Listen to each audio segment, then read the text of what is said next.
Shalom.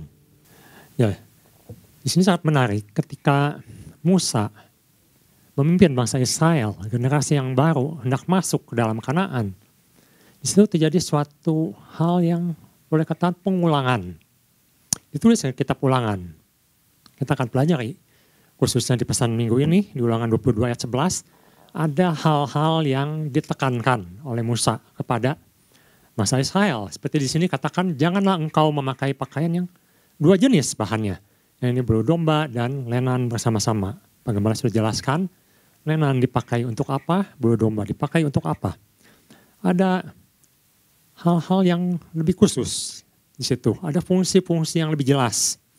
Dan Musa merasa sangat perlu mengingatkan kembali suatu bangsa yang besar yang hendak masuk ke suatu tanah yang baru. Tanah yang akan Tuhan berkati untuk mereka.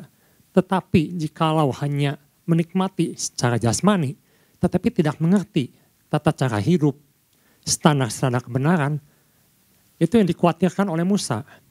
Sehingga mereka nanti kalaupun masuk, akhirnya mereka akan menjadi sama dalam Kanaan. Itu yang tidak dikehendaki.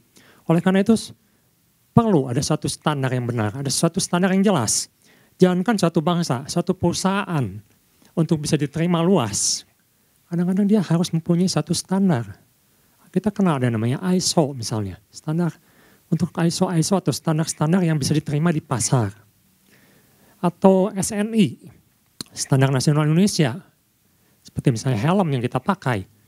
Bagaimana kekuatannya, bagaimana kelenturannya, fungsinya harus disesuaikan sesuai standar yang tepat. Baru bisa diedarkan. Dan ini sekarang mulai ketat, baik makanan, baik peralatan, ada standar-standar yang harus dipenuhi. Gereja juga sama, gereja punya standar. Standar mana yang harus bisa dilakukan yang menurut gereja ini adalah sesuatu yang benar. Mungkin agak berbeda dengan gereja yang lainnya. Seperti misalnya di gereja kita tidak menguburkan dalam cara kremasi. Itu ada satu standar. Jadi standar ini sangat penting. Tapi yang membuat bingung, kadang-kadang dalam kehidupan ini kita terhadapkan dengan standar-standar lain juga, di mana standar ini bisa dikompromikan. Ada ajaran yang mengajarkan bahwa dalam hitam itu ada putih, dalam putih itu ada hitam. Jadi sesuatu yang membingungkan. Tidak ada standar yang pasti, mana yang hitam, mana yang putih. Kadang-kadang hitam ada putihnya, kadang-kadang putih ada hitamnya. Tapi firman Tuhan, sepanjang yang saya pelajari, Tuhan itu sangat jelas. Mana yang hitam, mana yang putih. Tidak bisa dicampurkan. Nah ini yang disampaikan oleh Musa kepada bangsa Israel. Ada dua jenis bahan. Ada bahan yang terbuat dari lenan, ada terbuat dari wol. Tidak bisa disatukan. Di sini lebih berbicara tentang suatu pemisahan. Kalau kita perhatikan, kita akan sedikit mundur ke ayat 9. Di situ Tuhan juga mengatakan sebenarnya satu hal yang sama. Kalau kita perhatikan di Ulangan pasal 22 ayat 9. Janganlah kau taburi kebun anggurmu dengan dua jenis benih. Supaya seluruh hasil benih yang kau taburkan dan hasil kebun anggurmu jangan menjadi milik tempat kudus. Atau biar jangan tercemar. Ayat ke-10. Janganlah engkau membajak dengan lembu dan keledai bersama-sama. Di sini ada kata lembu, kata keledai. Biasanya orang membajak lembu dengan lembu, keledai dengan keledai. Kemarin Bapak Amar pun sempat sampaikan, terang dan gelap tidak bisa bersatu. Bagaimana lembu bisa berjalan selaras dengan keledai? Punya sifat yang berbeda, punya kemampuan yang berbeda, punya cara yang berbeda. Tentunya akan kacau. Satu ingin ke kanan, satu ingin ke kiri. Satu sifatnya kuat, rajin. Yang satu sifatnya agak malas misalnya. Sulit untuk berjalan bersama.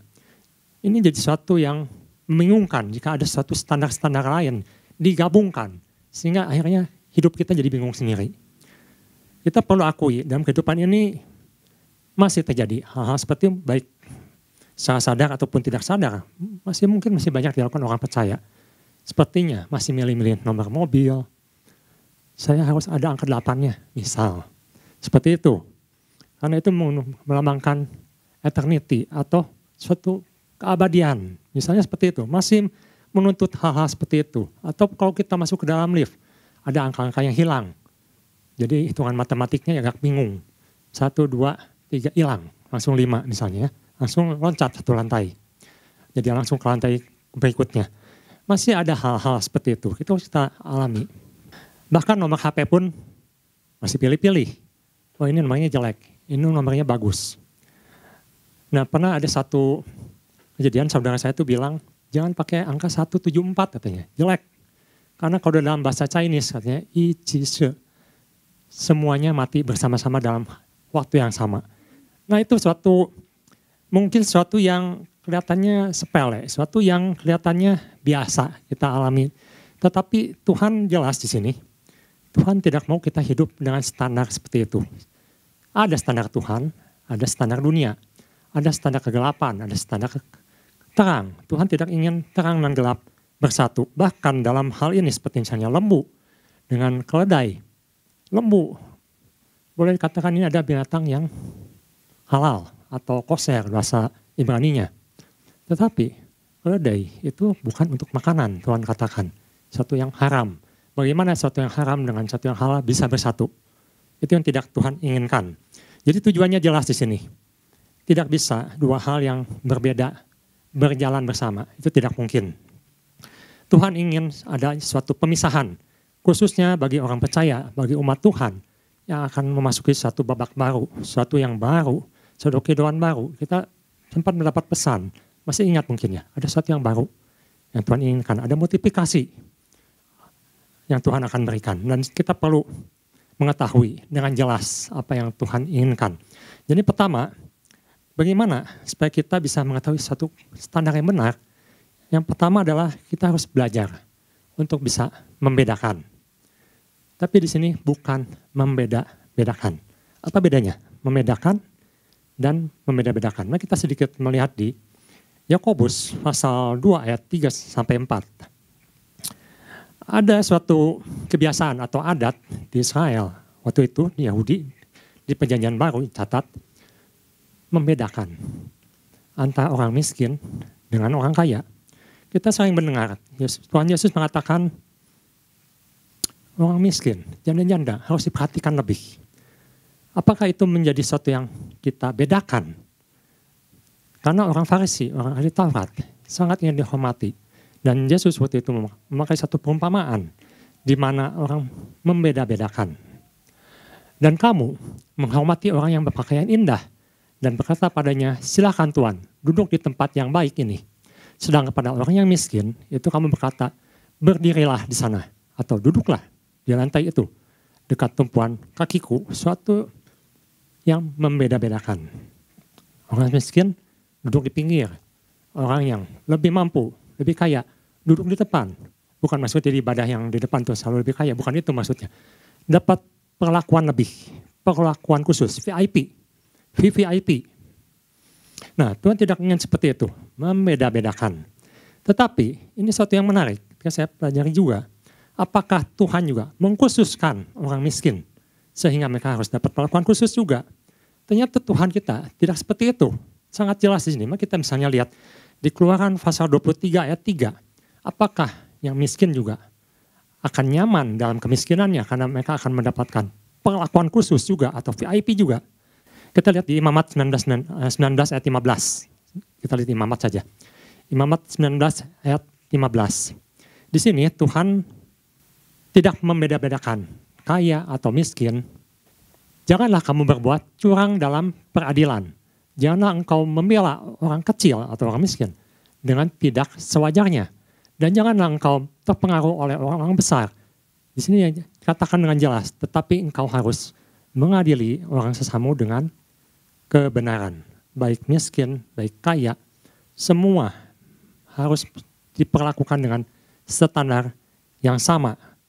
Kita tidak boleh melakukan satu favoritism atau satu ketindakan cenderung untuk membedakan. Baik itu kepada orang miskin sekalipun. Nanti Bapak bisa cari, ayatnya ada.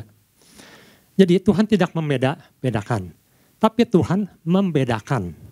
Tuhan membedakan. Ada kain lenan, ada kain wol. Ada yang dipakai untuk atap, ada yang dipakai oleh imam.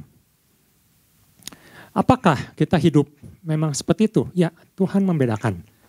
Mana umat yang kudus, mana umat yang tidak kudus. Mana yang menjadi anak Tuhan, mana yang bukan menjadi anak Tuhan. Dalam 1 Petrus pasal 2 ayat 9 jelas sekali Tuhan mengatakan, kamu adalah bangsa yang terpilih.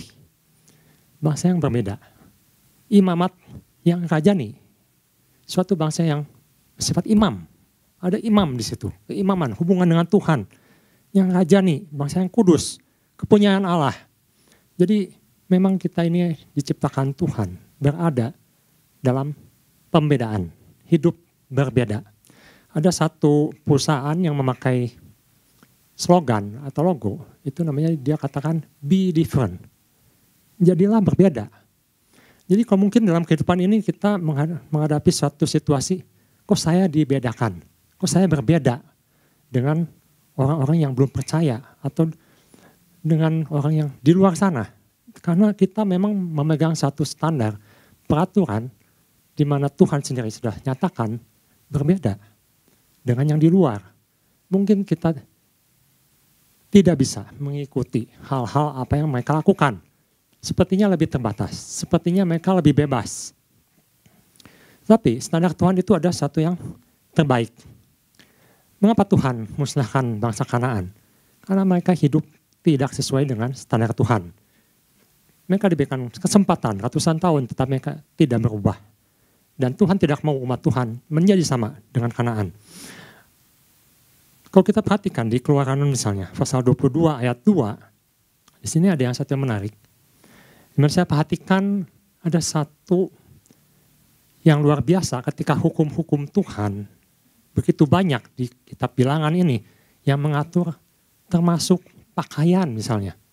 Pakaian laki-laki berbeda dengan pakaian perempuan.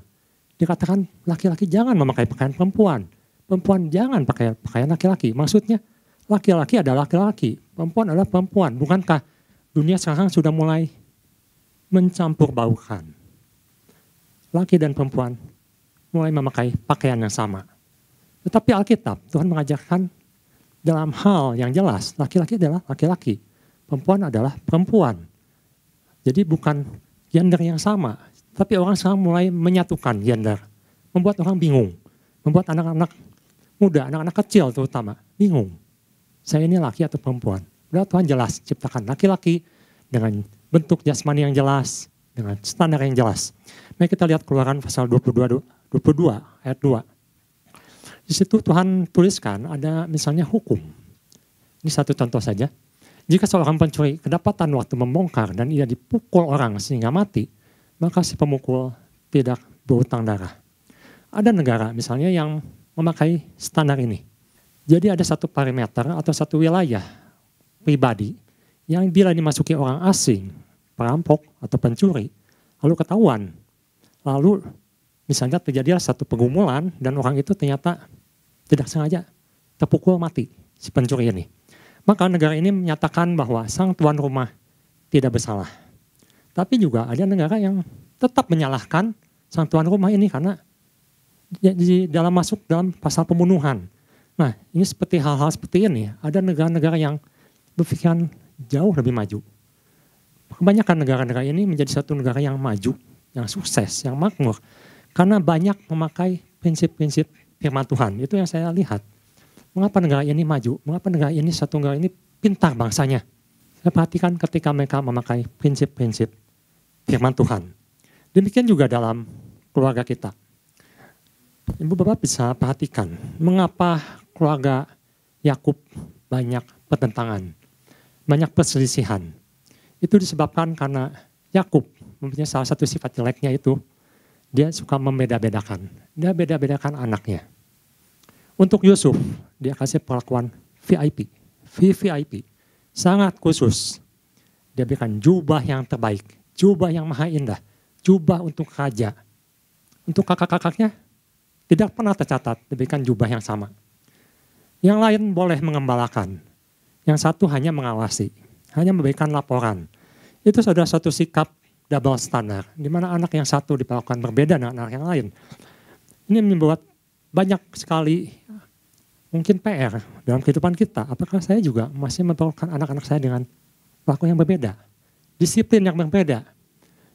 tentunya kita perlu sangat membutuhkan hikmat Tuhan di sini. Kalau saya mungkin anak satu tidak terlalu masalah. Tapi kalau anaknya 2, 3, 4, apakah yang satu harus diistimewakan? Apa yang satu harus diberikan fasilitas khusus? Saya yakin disiplinnya harus sama, hukumnya harus sama. Tapi mungkin cara penanganannya bisa berbeda. Karena itu kita perlu sekali meminta hikmat Tuhan. Seperti misalnya yang dilakukan oleh Musa. Suatu hari datanglah anak-anak Selafehat datang kepada Musa. Ibu bapak bisa baca nanti di Alkitab. Anak Selafehat ini semuanya perempuan. Tapi Tuhan bikin hukum bahwa yang mewarisi itu adalah laki-laki. Di mana perempuan itu masuk ke keluarga laki-laki. Ladangnya, miliknya menjadi keluarga laki-laki. Lalu anak Selafehat itu bertanya pada Musa. Musa, kalau begitu, lama-lama milik kami habis. Ini semua saudara-saudari kami ini perempuan semua. Bagaimana kami menangani hal ini? Maka harta warisan orang tua kami akan berpindah kepada sang pria. Lalu Musa menyampaikan hal ini pada Tuhan dan Tuhan berikan solusi. Jadi standar Tuhan itu jelas, tapi Tuhan berikan solusi. Tuhan katakan, kalau begitu, yang dikatakan perempuan Selafehat ini adalah benar. Caranya bagaimana? Mereka harus merit atau menikah dengan yang sesuku. Sehingga kepemilikan satu suku itu tidak berpindah kepada suku yang lain. Itu adalah salah satu cara yang Tuhan sampaikan. Jadi yang pertama ini, kita harus belajar, kita harus tahu mana hukum yang benar, mana hukum yang salah, mana yang dunia arahkan yang salah. Kita harus tahu jelas. Karena sekarang semuanya diarahkan. Bagaimana kita tidak kadang-kadang masuk ke dalam satu pemikiran yang akhirnya kita sama dengan dunia. Sedangkan kita tidak menyelidiki apa yang firman katakan. Apa yang Tuhan inginkan, standar Tuhan kita abaikan. Itu sesuatu yang berbahaya. Karena akhirnya kita akan hidup sama dengan orang dunia. Nah ini yang tidak Tuhan inginkan. Dan Tuhan katakan, Musa sampaikan kembali. Sampaikan kembali. Diulang kembali. Mana yang menjadi standar Tuhan. Mana yang menjadi standar Kanaan. Jadi pertama kita harus bisa membedakan. Tetapi jangan membeda-bedakan. Yang kedua, kita akan belajar dari satu kasus di Alkitab. Di mana ketika seorang punya standar ganda, ini akan membawa satu efek yang merusak, yang membahayakan. Dan juga membuat batu sandungan untuk orang lain. Kita lihat di Galatia, pasal 2 ayat 11-14. Yang kedua adalah kita harus kembali kepada standar firman Tuhan. Galatia, pasal 2 ayat 11-14. Di sini menarik, kasus ini adalah terjadi di perjanjian baru dan ini terjadi kepada para rasul. Orang-orang yang diutus Tuhan, orang-orang yang dipercaya pada Tuhan. Tetapi rupanya ada satu tekanan di situ, khususnya dicatat oleh penulis Galatia ini, di mana ketika orang percaya waktu itu mulai masuk orang-orang asing atau orang non-Yahudi yang belum disunat. Seperti kalau ibu bapak nanti boleh baca di pasal 2 ayat 3-nya, di situ mereka menuntut Titus untuk disunat. Mereka katakan, kalau kalian sudah percaya Yesus tapi tidak disunat, itu belum sah. Dan ini rupanya buat satu pertentangan dan menjadi suatu perpecahan dalam gereja. Nah, di Galatia pasal 2 ayat 11 ini, terjadi suatu kasus di mana waktu itu Petrus datang ke Antiokhia di ayat 11. Tetapi di situ Paulus menegur Petrus. Ini adalah pertentangan di level atas, level pemimpin. Karena Petrus waktu itu kejadiannya adalah dia melihat begitu banyak orang di luar Yahudi yang bertobat. Dia bahagia, dia senang. Dan dia sangat mengerti saat itu. Kalau Tuhan sudah membukakan pintu untuk umat Tuhan di luar Yahudi. Kita tahu bahwa Petrus waktu itu datang ke rumah Cornelius, orang Romawi, bukan orang Yahudi. Tetapi Tuhan nyatakan kasih kepada orang di luar Yahudi. Dan Petrus sangat mengerti hal itu. Oleh karena itu di ayat 12 dikatakan, sebelum beberapa orang di kalangan Yakobus datang, ia makan sehidangan. Petrus makan bersama-sama dengan orang bukan Yahudi. Dengan saudara-saudara yang tidak bersunat. Tetapi setelah mereka datang, yaitu golongan Yakobus atau murid-murid Yakobus, ia mengundurkan diri dan menjauhi mereka. Mengapa ia menjauhi mereka? Karena takut akan saudara-saudara yang bersunat. Kadang-kadang suatu aturan membuat kita takut, suatu kebudayaan membuat kita takut, suatu peraturan membuat kita takut untuk melakukan satu kebenaran. Mungkin tekanan-tekanan dari luar, tekanan dari dunia, tekanan dari tempat kita kerja, tekanan dari atasan, peraturan dari yang kita ikuti, menekan anak-anak Tuhan supaya melakukan apa yang salah. Kita tahu di sini, Petrus sadar benar, dia melakukan hal yang salah ketika dia meninggalkan golongan orang bukan Yahudi dan dia mulai pura-pura tidak makan dengan mereka. Sebenarnya kalau kita perhatikan di sini, golongan Yakobus itu mungkin ada sedikit mempertentangkan mengenai hal sunat ini. Sehingga Petrus ketika melihat mereka datang, ia terintimidasi. Hal intimidasi ini membuat anak-anak Tuhan sering mundur dari kebenaran firman Tuhan. Lebih suka berkompromi dengan standar di luar Tuhan karena merasa lebih aman. Merasa saya tidak akan ditekan, saya tidak akan disalahkan. Saya akan diam-diam saja di situ. Saya akan aman-aman saja di situ. Tetapi yang menarik di sini, ada satu orang yang tidak kompromi.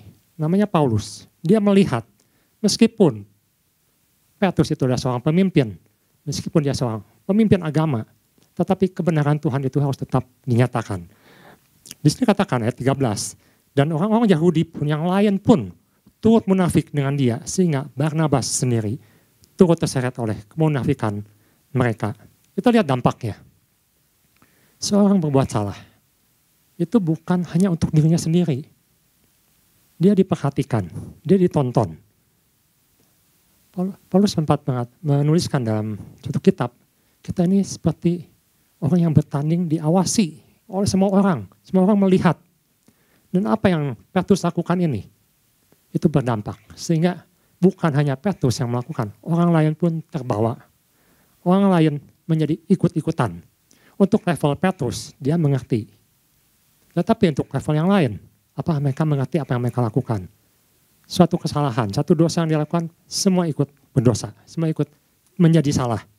Dan ini bukan hanya berdampak ternyata hanya kepada orang biasa. Barnabas, seorang yang boleh katakan seorang pengajar, seorang rekan Paulus, seorang yang hebat, seorang yang sangat mengasihi Tuhan, bisa terbawa ke arah yang salah. Jadi sesuatu yang kita perlu hati-hati ketika kita mulai meninggalkan standar Tuhan, bisa-bisa orang lain, teman kita, saudara seiman kita, ikut terbawa-bawa. Saya pernah mendengar satu cerita, ada seorang pemimpin, dia melakukan doa di altar, maksudnya di tempat perkabungan, orang meninggal. Dan itu ditonton oleh semua orang, sehingga orang menjadi bingung. Apakah kita masih berdoa di hadapan orang yang sudah meninggal? Nah, hal-hal seperti ini mungkin ya, orang itu maksudnya mendoakan orang yang hidup. Tetapi satu sikap yang salah bisa menyeret atau membuat orang percaya menjadi bingung. Termasuk pengajaran-pengajaran yang sekarang banyak sekali beredar. Bisa mengenai perpuluhan lah, mengenai tunggal lah. Sesuatu yang diucapkan oleh seorang yang berpengaruh membuat orang lain tertarik ke arah yang sama tanpa dipelajari lebih lagi. Tanpa mengenal kebenaran firman Tuhan lagi. Bahkan mereka langsung memutuskan, saya akan ikut orang ini. Saya setuju dengan pendapatnya. Tanpa di-recheck kembali, tanpa dimengerti kembali. Begitu banyak, seperti domba-domba yang dialihkan. Ini menjadi sesuatu yang kita perlu sangat berhati-hati. Hidup kita dipertontonkan pada semua orang. Satu salah langkah, jangan anggap kita hanya berdiri sendiri. Orang lain bisa mengikuti, orang lain bisa salah. Tapi puji Tuhan, di sini ada orang-orang yang masih memegang kebenaran. Ayat 14 dikatakan, tetapi waktu Paulus melihat bahwa kelakuan mereka itu tidak sesuai dengan kebenaran Injil, Paulus berkata pada Kefas di hadapan mereka semua, ditegur saat itu, jikalau engkau seorang Yahudi hidup secara kafir dan bukan secara Yahudi, bagaimanakah engkau dapat memaksa saudara-saudara yang tidak bersunat untuk hidup secara Yahudi? Terjemahan lain mengatakan, engkau membuat orang lain menjadi jatuh. Engkau menjadi batu sandungan untuk orang lain. Karena engkau double standard. Engkau melakukan di satu pihak melakukan hal yang benar. Satu pihak engkau melakukan hal yang salah. Hanya untuk menyenangkan orang lain. Di sini saya belajar, dan juga saya sharekan pagi hari ini. Rupanya untuk satu kebenaran firman Tuhan kita harus berani menegur. Ada cara menegur. Tuhan katakan mulai dari empat mata. Jika masih salah, masih tidak mau bertobat, bisa panggil pemimpin, bisa diingatkan kembali. Tetapi yang jelas, kadang-kadang kita lebih suka di zona nyaman. Lihat misalnya, saudara kita berbuat dosa, buat salah, kita lebih cenderung, biarin lah. Kita nggak ada urusan sama dia. Biarlah, dia memang begitu orangnya. Ternyata Paulus tidak begitu. Paulus tahu betul, ini akan berpengaruh besar kepada orang lain, kepada teman dekatnya mungkin, pada keluarganya. Makanya Paulus menegur, ini salah. Firman Tuhan katakan seperti ini. Kebenaran Tuhan adalah seperti ini. Dan ini menggambarkan bahwa kita harus kembali kepada standar firman Tuhan. Sesuatu yang benar. Walaupun mungkin sekarang banyak orang melakukan standar yang berbeda. Tetapi kita harus kembali pada standar firman Tuhan. Standar yang benar. Karena Barnabas pun bisa terbawa. Suatu pelayan Tuhan yang luar biasa pun bisa terbawa. Bisa hanyut di situ. Jadi bagian kedua ini adalah kita harus kembali standar firman Tuhan. Kita harus berani untuk menegur. Mengingatkan saudara-saudara kita yang seiman. Jikalau berbuat salah. Dan juga kita harus berhati-hati dalam melangkah, mengambil tindakan, mengambil keputusan. Karena itu akan berdampak pada orang lain. Dua hal ini yang bisa saya bagikan pagi hari ini. Jadi yang pertama, Tuhan itu membedakan. Ada kain lenan, ada kain wool. Tapi Tuhan tidak membeda-bedakan. Jadi kita harus jelas, berbeda itu bukan membeda-bedakan. Yang kedua, kita harus kembali kepada standar Tuhan. Dan biarlah hidup kita selalu berdasarkan pada firman Tuhan. Yang biarlah hidup kita diberkati sesuai dengan apa yang Tuhan inginkan. Yang Tuhan rancangkan yang baik, yang indah. Tuhan Yesus memberkati.